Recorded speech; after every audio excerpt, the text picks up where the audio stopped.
2018 Ford Mustang GT. You guys have one of these, you're going to run into some complications. Purge solenoid, you might have the engine timing solenoid go bad. How you can tell is that this little needle right here would be really loose. What we're going to go ahead and show you today, ladies and gentlemen, is how to install one of these engine timing solenoids.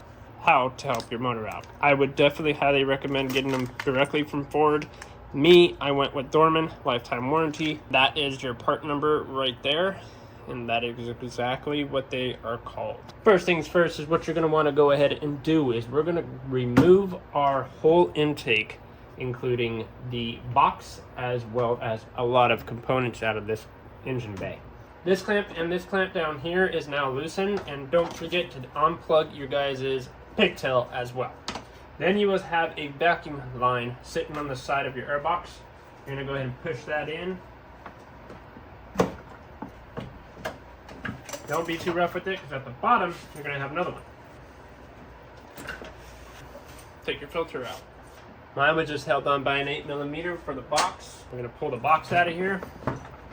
On the top of your valve cover, you will have your VCT solenoid and your timing solenoid pigtails. You're going to want to go ahead and disconnect those from the top of the valve cover as well. And they do have locking tabs on them, ladies and gentlemen. Make sure you pull up on the white tabs. Push in the white tab and it will release. You're going to do the same thing to the other solenoid and pull up to release. Next spot we're going to be jumping into now is I have a catch can on this side. You don't really get a lot of blow by on the driver's side, but you definitely do on the passenger side.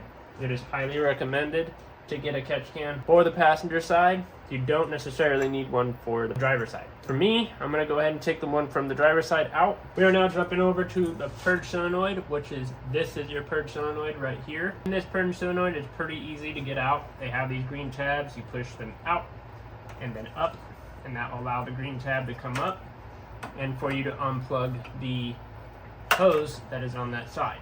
Now, the side that is right here on top of your throttle body, you're going to do the same thing with the green tab and go ahead and pull up to get it off the bracket. Pull up on that, white tab out, and unplug.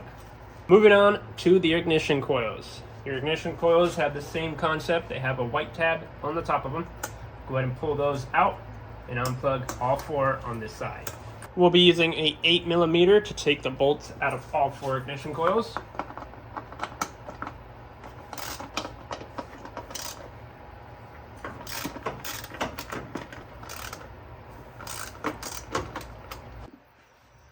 Once you have taken all your bolts out, go ahead and start taking your ignition coils out.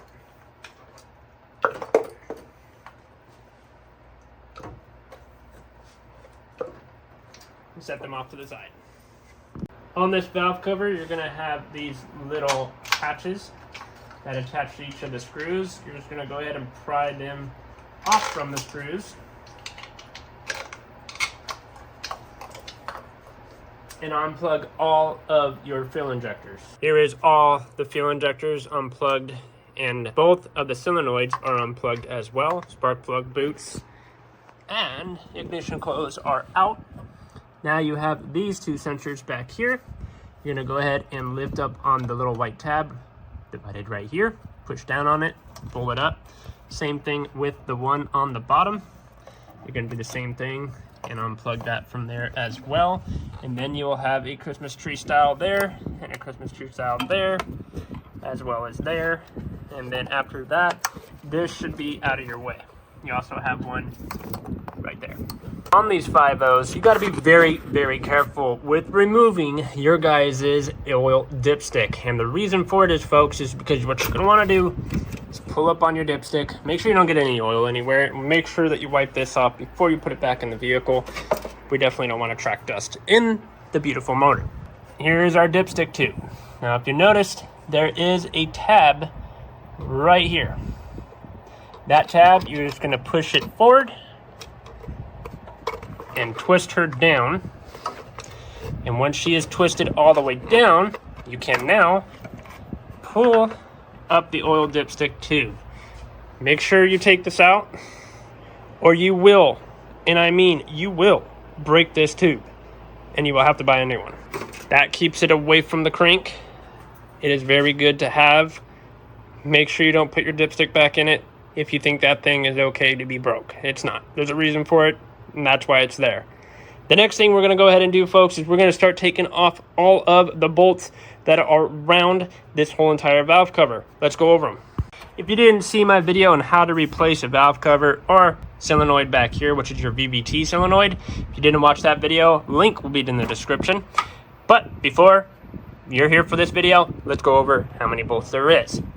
You would have one bolt here, you have one bolt there, you have one bolt here, there's another one back there, there's another one on the bottom of the booster, located right where my finger is at. You do have one here, you have one here, and here, and don't forget the one on the side. You do not have any on the top, so you don't need to worry about taking any bolts off from the top. After you have made sure that every single bolt has been taken out, go ahead and pry only the front. If the back does not come out, there's a bolt that's still in. You need to go ahead and go back and research and make sure that your bolt is out. I'm gonna bore you with boring stuff. I'm gonna go ahead and take out these bolts right here. It's very easy. You just go all the way around the whole entire valve cover, and then we'll come back when I'm about to pry. Now what you're going to want to do is check all of your bolts and make sure that they are all pushed up. What we're going to go ahead and now do is I'm going to grab my pry bar, and we're going to pry from right here. This is the original spot right there, and just turn the pry bar. That's all you got to do. Prevents it from breaking. There's a whole bunch of other things that go around with it. Let's grab our pry bar, and that's all you're going to do is turn it. Make sure when you're prying this up, you can either let the gasket just sit back onto the cylinder head, or you can bring it up with the cover. I just usually just let it sit with the cylinder head. It avoids tearing, and it's easier to just pull it off from that and make sure that we do not tear it, because the minute it tears, it cannot be reused. I like to put the valve cover in a bag to prevent dirt and grime from getting onto it. You're also going to want to make sure you clean that valve cover off very good before you put it back in here. I would highly suggest just to put some brake fluid and clean it all up. Oil, dirt, yeah, oil subtracts dirt. Be really careful with that, guys. I'm being dead honest with that. And as you can tell, if you keep your oil changes up, you will not get burnt shit on your valves. That's what you don't want. You don't want it to look burnt. It is very bad when it becomes burnt. The solenoid we are replacing is right up here. This is the guy right here. I'm going to go ahead and take out the two. Yes, there are two 10mm bolts sitting at the top. 1, 2, and then it should just come right off. We're going to put the new one in. Two 8mm sitting at the top. Go ahead and break those loose.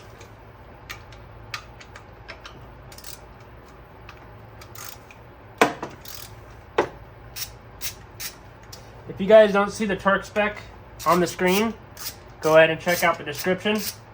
There will be a torque spec. Do not ask me for a torque spec, because I have it in every single video and also in the description. Pay attention. Don't skip over the video. I thank you for my OGs here that watch my videos all the way through. I really do appreciate that from the bottom of my heart. If you guys want to see a specific video, let me know down in the comment section. Maybe we can make something happen. After all, this channel is not no channel without my beautiful people. Go ahead and pull out the bolts, and then we're going to pull out the solenoid. Each screw will have one of these. Make sure you pull them out from the holes if they get stuck in there. For the GTs, is these guys go bad, and it will cause you to have rough idle. It will cause you to stall. It will cause the car to run rough, because this is in charge of timing. This little needle right here comes out and hits this phaser right here and tells the computer if the car is in time. And it makes sure that you get the proper air to fuel ratio. It's just one big ol' important part. We're going to install it. We're going to see how well it goes. I have one for the other side too, but I want to check on what this one is doing compared to what that one's doing. And I'm going to compare them both on the scanner to see if we're getting a different reading. If we are, and this one's getting a better reading, then I'm going to change out the other side as well. My car is almost at 100,000 miles, which 100,000, it's time to change your timing chain. Typically, I would recommend changing it anyways at 100,000, 200,000, 300,000. It keeps the motor healthy, and your motor will last a very, very long time, as long as you get Ford parts. Do not get aftermarket parts. Last part of this video, if you guys do need a little bit more help on trying to figure out how to get the valve cover back on, it is actually pretty simple. What you're going to want to do is you're going to want to scrape off all of this. I would prefer you to use a plastic scraper. And why? Because metal scrapers put gouges in these aluminum heads. You want to be very careful with that. It will cause leaks in the future. You only need one drop here, one drop here, put the valve cover back on, and then tighten it from cross pattern. And what we're going to do is we're going to push down on the little black tabs there. You will feel them go into the holes, which is a good thing. Use a ratchet, don't use an electric ratchet. I'm going to tighten them down with just the socket by itself. And those two are 41. You want to make sure that the needle is on its mark, and make sure that your solenoid isn't sitting crooked. You do have a helper guide here, which is a black little nipple that will sit this bracket right on it, and go ahead and fasten your bolts down. All right, ladies and gentlemen, this is the variable valve time solenoid, known as the engine timing solenoid. You do have two of them, VVT engine control solenoid. Go ahead and check it out if you are experiencing any one of these problems. If you need any more help on this subject, feel free to either email me at crazymustangt.com, or you can go ahead and write a comment down in the section below. So that's pretty much how you change out a VVT solenoid. There are two on each side. One is a variable valve timing solenoid, and one is an engine timing solenoid with their VVT solenoids. Now, I didn't show the other side because the other side looks like it's operating the right way. It's not giving me any issues. The stalling went away. And that's pretty much one of the real reasons why you will know that it's that piece. There's tons of other pieces, so make sure you take it to a mechanic that can look at things on their tablet and tell you exactly what's going on with your car. I would not highly suggest just to replace anything and everything, because you're just going to end up pouring money into the car, and it's a waste of time. Do a proper diagnostic, and then come back. Once your mechanic has diagnosed the issue and tells you if you feel like you can do it, then I say go for it. You're only going to learn if you do it. If you don't know how to do it and you want to just spend the money and give it to your mechanic just to change it, it's not a very hard job. He's probably not going to charge you a whole bunch. I don't even charge that much to change those out myself. Very easy. My video will tell you exactly how to do it from ground up. Just pay attention to what your code is. Do your research, get a proper diagnostic on the car, and then proceed with replacing the part or repairing it. Stay tuned, because 2025 is approaching, and it might already be here already. So if you guys are seeing this video, it was supposed to be uploaded before 2025, and I screwed up and I didn't upload it before the new year. So you're probably going to see it in 2025. Make sure you guys go ahead and hit that subscribe button. Don't forget to hit that bell button, and always remember to smash that like button, because it is YouTube's new algorithm. If nobody presses that button, my videos do not make it to the top. And if you are here and you have watched my video all the way through, make sure you also drop a thumbs up and leave a comment down in the section down below. You guys are my true OGs, and I will see you in the next banger. Peace.